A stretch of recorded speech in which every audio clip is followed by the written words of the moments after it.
이거 진짠가? 하나님이 정말 살아계신가? 내 옆에 계시나? 아니면 나와 함께 하시는 건 맞나? 내 기도 소리는 듣고 있나? 라는 생각을 할 때가 있어요. 여러분, 그때 정말 우리는 하나님이 내 옆에 계신다라는 것을 믿습니까? 어떻게 확신을 하시나요? 느껴지지가 않는데, 믿어지지가 않는데, 그런 감정이 생기지가 않는데, 사실로 입증되지 않는데, 정말 하나님이 나와 함께 하신다. 그런 것이 믿어지십니까? 그럴 때 오늘 말씀 에스더서를 펴서 한번 좀 읽어보셨으면 좋겠다라는 생각이 듭니다. 여러분, 에스더서는 하나님이라는 단어가, 여호와라는 단어가 한 번도 나오지 않는 책입니다. 그런데 에스더서를 쭉 읽다 보면 분명히 하나님이라는 단어는 없는데, 여호와라는 단어는 없는데, 예배드렸다라는 말씀은 없는데, 왜 이렇게 하나님의 숨결이 느껴지고 손길이 느껴지는지 모르겠어요. 참 묘하죠? 하나님이라는 이름은 명시적으로 나와 있지 않습니다. 하나님께 예배드렸다라는 말도 정확하게 기록되어 있지 않는데, 아니 어떻게 하나님이 이렇게 도와주시지? 역사하시지? 함께 하시지? 라는 생각을 하게 하고 고백을 하게 하는 책이 바로 에스더서라는 거예요. 여러분, 그래서 우리가 내가 살아가면서 신앙생활하면서 좀 공허해졌을 때, 그리고 하나님 정말 하나님이 저와 함께 하시죠, 맞죠? 그런데 왜 이래요? 라고 느껴질 때, 그때 에스더를 펴서 꼭 한번 읽어보셨으면 좋겠습니다. 에스더서는 언제 기록된 책인가, 언제적 이야기인가 라고 보면 그 시점이 바로 1차 포로 귀환이 있은 후 약 50년이 지난 시점입니다. 1차 포로 귀환 때 스룹바벨과 여호수아가 예루살렘 성에 도착하잖아요. 그래서 성전에 터를 닫고 성전을 건축하죠. 그로부터 80년이 지난 후에 2차 포로 귀환이 있습니다. 에스라가 민족들을 이끌고 2차 포로 귀환을 하지요. 근데 이 80년 그 기간 사이에 있었던 일이 오늘 에스더서가 기록된 이 현장이었다라는 거예요. 그러니까 이렇습니다. 하나님께서는 1차 포로 귀환한 후에 그때 돌아가지 못했던 이스라엘 백성들이 페르시아에 남아 있지 않았겠습니까? 근데 그 남아 있는 이스라엘 백성을 하나님이 잊지 않으셨다라는 거예요. 특별히 오늘 하만의 계획을 따르자면 유대인들은 모두 다 죽었어야 했습니다. 에스더가 왕후가 돼서 5년이 지난 시점에 일어난 일인데요. 이때 만약에 하만의 계획대로 진행이 되었다면 파사 제국에, 페르시아 제국에 남아있는 유대인들은 다 죽었어야 되는 거예요. 그러면 2차 포로 귀환이라는 게 없고요. 3차 포로 귀환이라는 게 없어집니다. 즉 굉장히 중요한 시점에 오늘 말씀이 기록되어져 있다는 거예요. 그런데 오늘 말씀의 주인공인 에스더와 에스더의 사촌인 모르드게는 어떤 사람들이었습니까? 1차 포로 귀환 때 고레스 왕의 칙령을 받아서 모든 사람이 이제 가서 유다인들은 예루살렘 성전을 지어라 라는 조서가 떨어졌단 말이에요. 근데 그 명령에 아멘으로 순종하지 않고 알겠습니다라고 가지 않고 남아 있었던 사람들이 에스라와 에스더와 모르드게였다라는 거예요. 여러분, 이런 면에서 오늘 말씀은 우리에게 주는 교훈이 큽니다. 그렇구나, 어떤 사정인지는 모르나 하나님의 말씀에 즉각적으로 순종하지 못했던 사람들을 하나님이 버려두신 게 아니라 그들을 통해서도 하나님은 하나님의 뜻을 이루어 가실 준비를 하고 계셨구나. 하나님, 저는 누구누구처럼 헌신하지는 못하겠어요. 누구누구처럼 즉각적으로 순종은 못하겠어요. 누구누구처럼 많은 시간을 들여, 물질을 들여, 은사를 들여 그렇게는 못하겠어요. 수룹바벨과 여호수아처럼 하나님의 명령이 고레스 왕을 통해 떨어지자마자 예레미야에게 예언해 주셨던 70년 만에 포로 귀환이 일어날 것이다라는 그 말씀이 들렸음에도 불구하고 그들은 그 모든 수고를 감내하며 그 길을 떠나는데, 하나님, 저는 못 떠나겠어요. 그럴 용기가 없어요. 라고 1차 포로 귀환 때 귀환하지 못했던 사람들 중에 모르드게와 에스더가 있었던 것이죠. 그런데 하나님은 그들을 나무라지 않고 그 어떤 이유에서인지는 모르겠으나 남아 있었던 그들에게 시선을 향하시며 내게 1차 포로 귀환에 순종했던 이들은 그들대로 나의 사명을 감당하겠고, 그리고 지금 이 위기의 때 내가 너희들을 들어 나의 민족, 나의 백성을 구원하겠다 말씀하시는 것입니다. 사랑하는 성도 여러분, 이렇게 하나님의 인자와 자비가 무궁하고 그 하나님은 계속해서 우리에게 기회를 주시는 하나님이십니다. 하나님, 오늘 이 예배가 하나님 그렇게 한편에는 열등감이, 한편에는 죄책감이, 한편에는 하나님 앞에 서운함이 있었던 저를 회복시켜 주시는 이 시간이 되게 하여 주시고, 그리고 저도 다시 쓰임 받을 수 있고 하나님의 영광을 위하여, 하나님의 나라를 위하여, 하나님이 맡기신 이 가정과 교회와 나라와 열방을 위하여 예비된 하나님의 사람임을 깨닫게 하여 주시옵소서. 누군가는 저만치 앞서 나아가는 것 같고 달려가는 것 같고, 그래서 이미 나는 지금부터 최선을 다해도 그를 잡을 수 없고 따라잡을 수 없다라고 느껴지는 이 시점에서 하나님은 그게 아니라 나를 위해 예비하신 길이 있고 나를 통해 행하실 일이 있다라고 말씀해 주시니 너무 감사합니다.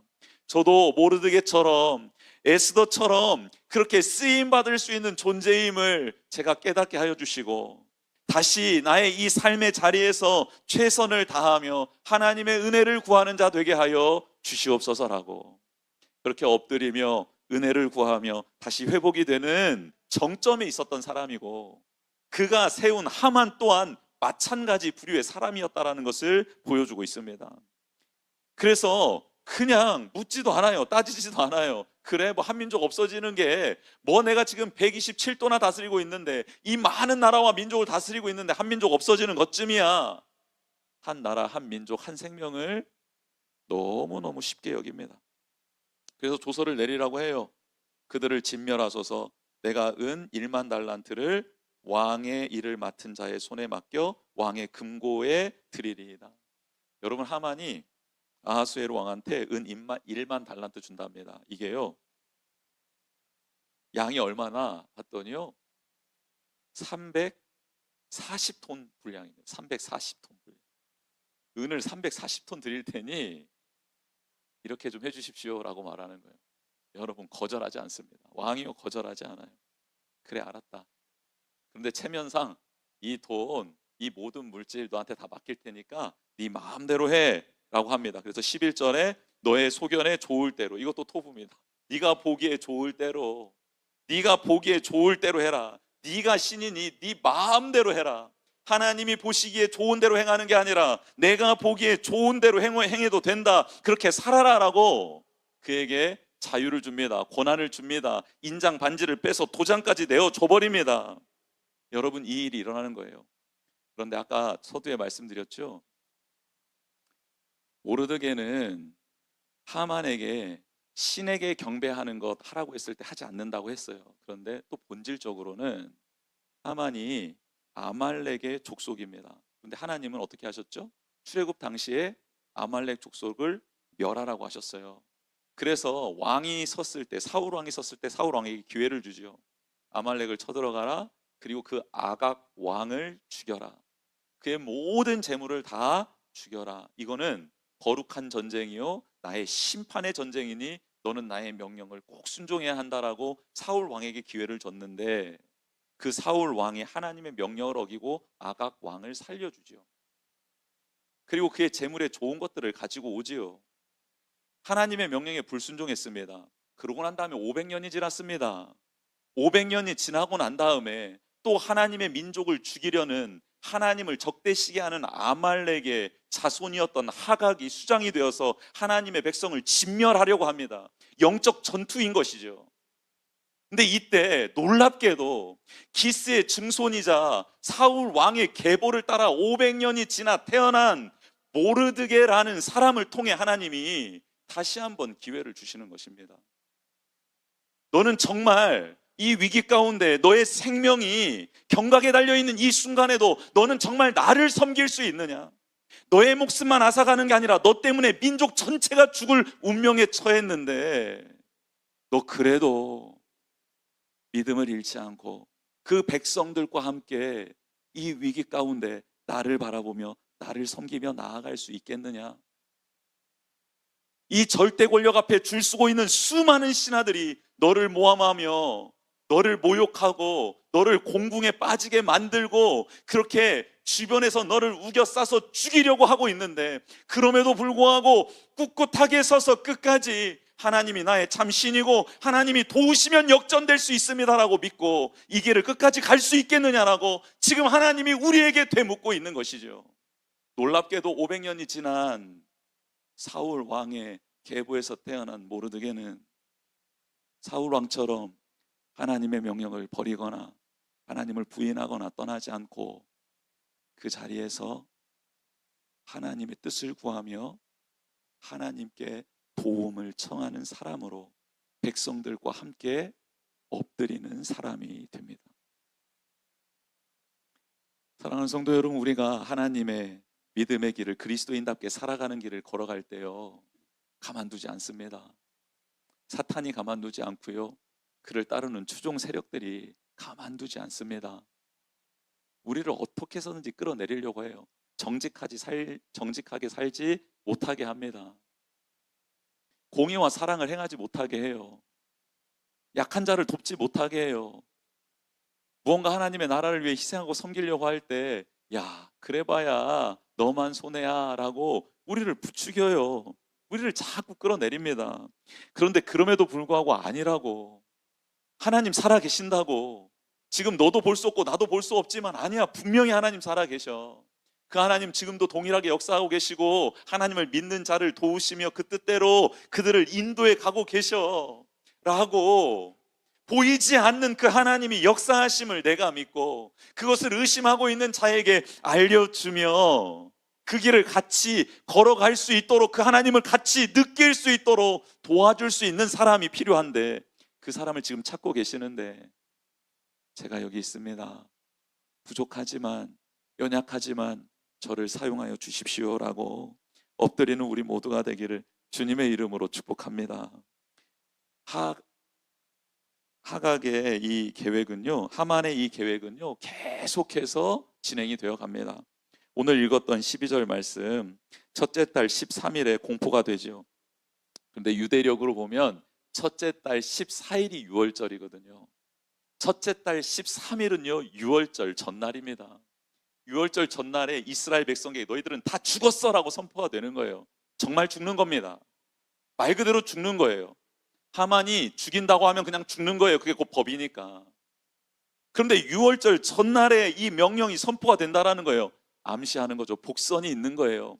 이 세상의 권력자들은 자신들의 마음에 들지 않는다고, 너희들의 신앙생활이, 너희들이 하나님을 경외하는 것이, 하나님의 말씀대로 살아가는 것이 마음에 들지 않는다고 죽음을 선포하지만, 그러나 그 죽음 가운데 하나님의 편에 서서 그 십자가를 붙들고 그 보혈을 힘입어 살아가는 너희들은 6월절의 은혜를 누리게 될 것이다 라고 복선으로 깔아주시는 것이죠.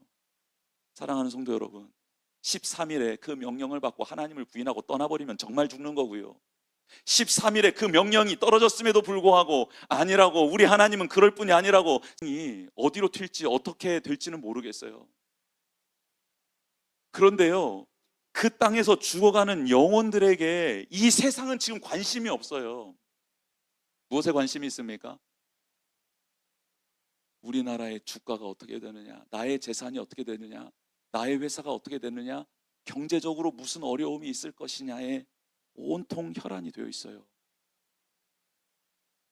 그런데 제가 뉴스를 보다 보니까 어느 학교에서 학생들이 자발적으로 일어나서 이란에서 아무런 죄 없이 어린 아이들이 자기와 같은 동년배가 죽어갔다라는 사실을 기억하며 그 사실을 끄집어내서 그들의 죽음에 대해서 애도하며 묵념하는 일이 학생들이 자발적으로 일어났다라는 기사를 들은 적이 있습니다. 여러분, 아무도 관심 갖지 않고 있어요. 생명에 대해서는. 왜요? 이게 돈이 되냐 돈이 되지 않느냐, 지도자도 마찬가지예요. 이게 나에게 정치적인 이득이 되냐 되지 않느냐, 내가 이 편에 서는 게 낫냐 저 편에 서는 게 낫냐, 나의 이익, 나의 유익에 따라서 판단하고 결정하는 것이지, 어떤 생명에 대해서, 인간의 존엄성에 대해서 결정하고 판단하는 일이 사라져버린 시대에 살고 있습니다. 여러분 뉴스를 한번 열어보세요. 어떤 뉴스가 전쟁에 대해서 도배하고 있는지 한번 준동 전쟁 쳐서 기사를 한번 쭉 보십시오. 거기에 생명에 대한 이야기, 인간의 존엄에 대한 이야기, 그런 이야기가 있는지 한번 찾아보십시오. 여러분, 하만이 하는 전략, 사탄이 하는 전략이 그 전략이에요. 야, 너에게 유익이 될 거야. 그렇게 하잖아. 그러면 그 모든 게 너의 것이 돼. 라는 것으로 속입니다. 근데 주님은 어떻게 하셨죠? 어떻게 하셨습니까? 주님은 나의 가진 것을 주고, 더 달라고 하면 더 주고, 그래도 만족 못하면 너의 모든 것을 내어주는 그 사랑으로 살으라고 우리에게 본을 보여주시고 알려주시죠. 그래서 세상은 그렇게 살아가고 있고 그렇게 말하고 있는 우리를 바보라고 하고 멍청이라고 하고 의미 없는 삶이라고 말을 해요. 그런데 세상은 우리에게 의미 없는 삶이라고 말하지만 하나님은 뭐라고 합니까? 그게 영생을 얻는 길이라고 말씀하시잖아요. 우리는 어느 길을 따라가야 될까요? 어느 편에 서야 될까요? 예수님은 모든 것을 아시는 분, 모든 것을 하시는 분이잖아요. 하실 수 있는 분이잖아요. 근데 그분이 오셔서 결국 선택했던 건 무엇입니까? 화려한 왕궁이었습니까? 명예였습니까? 권력이었습니까? 예수님이 끝까지 놓지 않고 붙잡았던 건 뭡니까? 십자가였습니다. 여러분, 지금 우리 손에는 무엇이 들려 있습니까? 무엇을 붙잡기를 원하고 있습니까? 예, 과정일 수 있어요. 내가 이걸 통해서 십자가를 붙들겠습니다. 할렐루야. 그렇더라도요, 그 과정 속에서도 십자가를 붙들어야 됩니다. 그래야 붙들 수 있는 거예요. 하나님, 십자가를 붙들기 위해서 제가 지금 이것을 붙들려고 합니다. 그러니 잠시만 기다려주세요. 아니요, 결단코 십자가 붙들 수 없습니다. 잠시만 기다려주세요가 아니라, 하나님, 저는 십자가를 붙들기 위해서 이 과정을 겪고 있는데 이 과정 중에라도 십자가를 끝까지 놓지 않도록 도와주십시오. 한번 놓기 시작하면, 놓아버리면 다시 쉽사리 붙들기 어려운 게 십자가임을 제가 알고 있으니 하나님, 이 귀한 십자가 끝까지 붙들 수 있도록 도와주시옵소서라고, 그 믿음을 가지고 그 은혜를 구하며 지금 나의 이 과정의 삶의 자리자리를 살아내가는 우리 모두가 되기를 주님의 이름으로 축복합니다. 하만과 아하수에로 왕은 술을 마십니다. 그러나 이 소식을 들은 수산 성은 어지러워지기 시작하지요. 하만과 아하수에로 왕은 확신했습니다. 이 모든 일들이 순차적으로 잘 이루어질 것이다. 그들의 계획은 흠없이 잘 진행될 것입니다. 그리고 그렇게 될 것이라고 확신하고 있습니다. 그러나 하나님은 이 11개월의 시간을 그들의 시간으로 두시지 않고 하나님의 시간으로, 하나님의 사람들을 통해 역전시키는 시간으로 하나님이 그 역사 안으로 들어오십니다. 오늘 하나님은 우리 개개인의 삶의 자리, 가정, 직장, 일터, 우리 교회, 이 나라와 민족, 세계의 이 시간 속으로 들어오십니다. 모두가 다 끝났다고, 이건 저렇게 될 거라고 이렇게 될 거라고 장담하며 판단하며 결정 내리고 있는 이 시간 속으로 하나님이 들어오셔서 하나님의 약속의 말씀 따라 역전시켜 주실 줄 믿습니다. 이 기대를 가지고 우리 하나님 앞에 나아가고 하나님 앞에 기도하고 하나님 앞에 간구하는 우리 모두가 되기를 주님의 이름으로 축복합니다. 이 시간 우리 같이